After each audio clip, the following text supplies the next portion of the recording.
Kay retired Supreme Court Justice Antonio Carpio, may kaugnayan ito sa interes ng Pilipinas na magsagawa ng oil and gas exploration sa West Philippine Sea.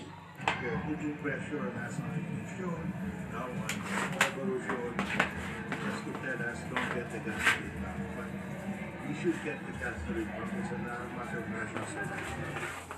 Nauna nang sinabi ng China na teritoryo nito ang panatagsyon kahit nasa loob ng exclusive economic zone ng Pilipinas at malapit lang sa Zambales.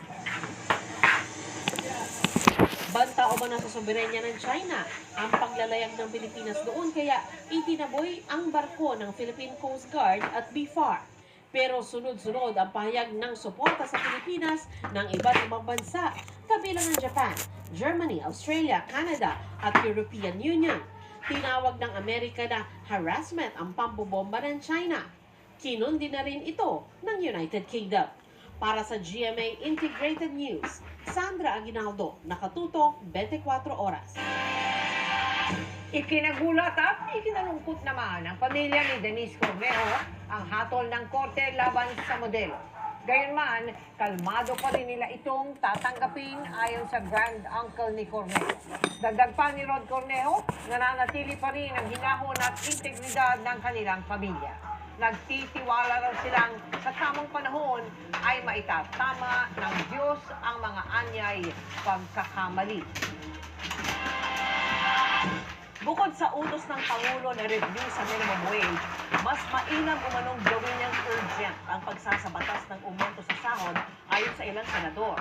Sabi naman ng ilang kongresista, dapat walang masakripisyong negosyo.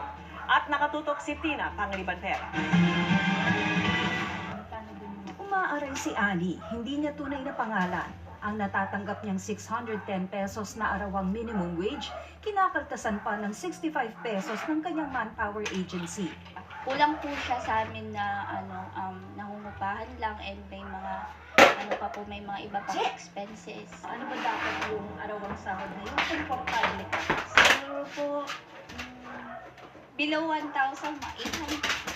Iniutos na ng Pangulo sa mga wage board ang napapanahong review sa mga minimum wage sa kanilang rehiyon, 60 na pong araw bago ang anibersaryo ng huling aumento sa sahod.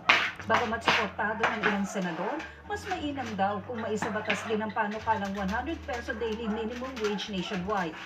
Ipinasayan sa Senado pero hindi sa Kamara, kaya hiling sa Pangulo ng mga senador, i-certify ito as urgent. Yan din ang hiling ng Makabayan Bloc para sa nakabinbin itong panukala sa Kamara ng 750 pesos na dagdag sahod nationwide across the board. Kung ito malapit sa sigmura ng manggagawa, hindi man lang niya ma-certify as urgent, isang perma lang niya ang kailangan para mangyari yan. Sa panukala naman ng Tingog Party List sa Kamara, imbes na regional, magkaroon na lang ng industry wage boards. Magpapantay rin ang para sa parehong industriya, magpapantay din ang sweldo sa mga regions at sa Metro Manila. Gusto rin naman daw ng ilang majority congressmen na guminhawa ang mga manggagawa. Pero gusto din naman natin na hindi din magsara ang ating mga negosyo. There really needs to be a proper balance na hindi naman din po natin sinasakripisyo din ang ating mga negosyante.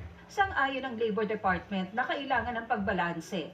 Sa ngayon, pinoprotektahan naman daw ng Labor Department ang karapatan ng mga manggagawa na mag-organisa at makipagnegosasyon sa kanilang kumpanya para sa mas magandang sahod at mga benepisyo. Hindi lang wage, no? Pati mga existing benefits. Sa ganun, magkaroon po sila ng tinatawag na karapatan sa collective bargaining negotiation. Para sa GMA Integrated News, Tina Panganiban Perez, nakatutok, 24 oras. Iimbestigahan ng House Committee on Ethics and Privileges si Davao del Norte 1st District Representative Pantaleon Alvarez na inireklamo dahil sa mga munoy disorderly conduct. Ayon kay Committee Vice Chair Raul Angelo Bungalon, inireklamo ni Tagum City Mayor Ray Uy ang patuloy anyang hindi makatwirang pagliban ni Alvarez, pati ang mga anyay libelous na pahayag ni Alvarez laban sa ilang opisyal ng gobyerno.